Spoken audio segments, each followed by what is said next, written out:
Alam mo ba, Mel, na ang sining ay ang reflection ng isang tao? Grabe naman, Jeran. Ang lalim naman agad ng simula natin. Baka naman di lang art yung laman ng puso mo. Pero malay mo, di ba, dito sa FEU na ang art ay hindi lamang dekorasyon, kundi bahagi or parte na rin siya ng kwento ng bawat estudyante, guro at ng buong pamantasan. Minsan sa buhay, may gusto kang lapitan, sabihin, pero hanggang tanaw ka lang. Ang kwento sa Our Lady of Fatima, may 3 bata raw sa Portugal na nakakita kay Virgin Mary. May mensahe siya para sa buong mundo. Ano kaya ang tinatagong sikreto ng simbahang Katoliko?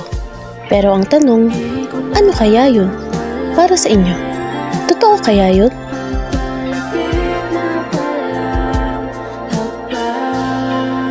Ang lungkot, no?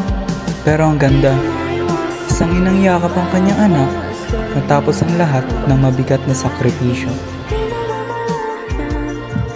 Pero ang piyeta, si Mama Mary napitpit ang katawan ni Jesus pagkatapos ng crucifixion. Heavy, no? Both literally and figuratively. Hindi man kasing bigat nung sa kanila, pero sa atin bilang estudyante, parang bigat na din ng stress tuwing finals week natin. Parang lahat na pasa natin. Parang ikaw, Miel. Ang bigat ng mga pinagdadaanan mo, pero kaya mo pa rin magpatawa.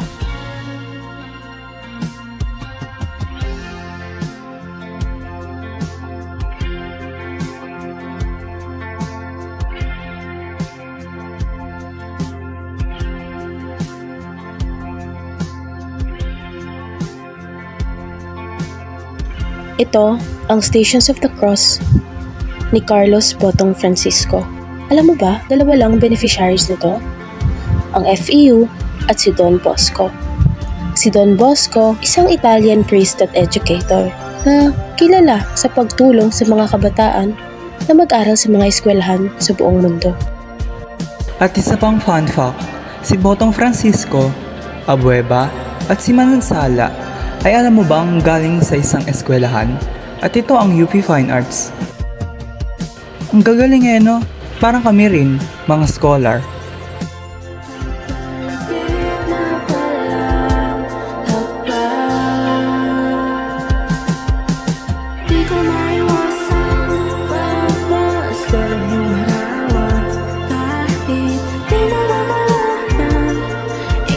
Ito ang FEU Chapel.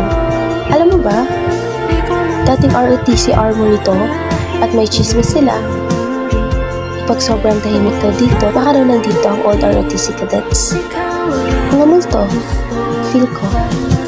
Tara? Kung may multo man, sana sila yung magturo sa atin kung ano mga sikreto sa FEU or maybe mga love stories. Maybe the most beautiful stories are the ones that stay hidden, waiting to be discovered.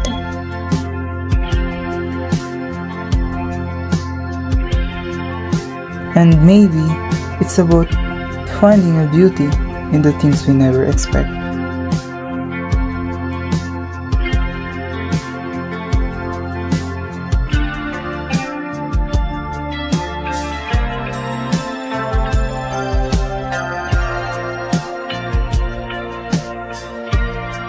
Alam mo ba, Miel, ang daming kwento sa paligid natin, pati na rin sa art.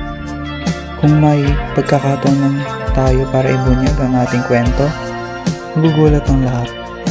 Maybe, or maybe, some stories are better left as they are, beautiful in their silence.